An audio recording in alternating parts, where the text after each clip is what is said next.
One of the reasons I travel is to probably escape and upset the routine I've set back home. The mindless scrolling and automatic wake up call to go to work like a robot. So I thought to travel intentionally this time. To travel not to escape, but instead live and immerse myself in an unfamiliar environment. This is slow traveling for me. There is no right or wrong way. It just has to be yours. Your pace, your engraved memories. You set the tone. See, before traveling was about having a bucket list, countries to tick off, and taking pretty pictures to say I made it. But now as I get older, I realize a true traveler connects and grounds their vulnerable feet in the surrounding environment. Maybe then this is the distinction between being a tourist and a traveler.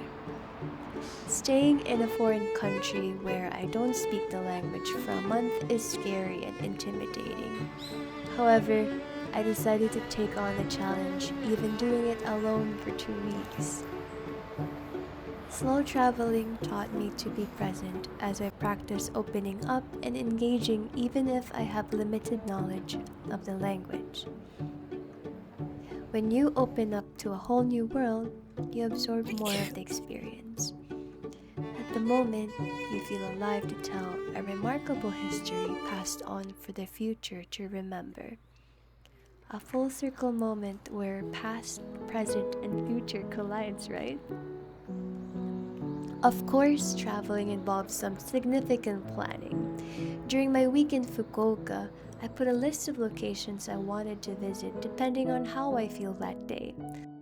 Nothing is set on stone, and so I decided to visit Nanzuing Temple, a bit of Daizufu Temangu Shrine, and Kamado Shrine.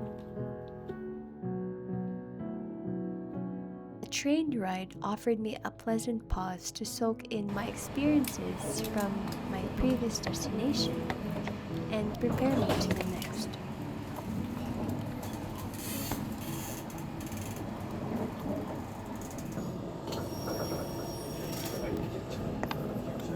Daizufu Tepangu was unexpectedly busy for me, so I briefly ate my umage mochi at a low-key store close to the shrine.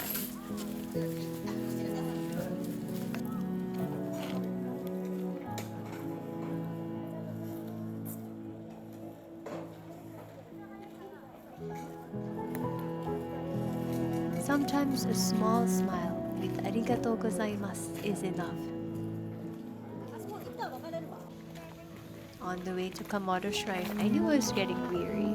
I heard fellow Filipinos saying, "Uy, pagod na siya," and then saying konnichiwa after thinking I was Japanese. Strangers become friends for a brief moment. Laughter and smiles shared.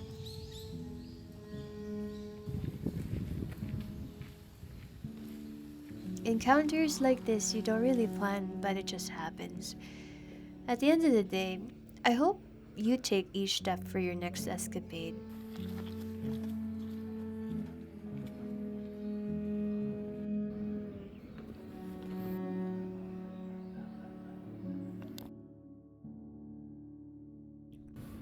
You'll find roots and immerse yourself in the beauty you didn't really expect to remember for the rest of your life. Hey, it's time to make that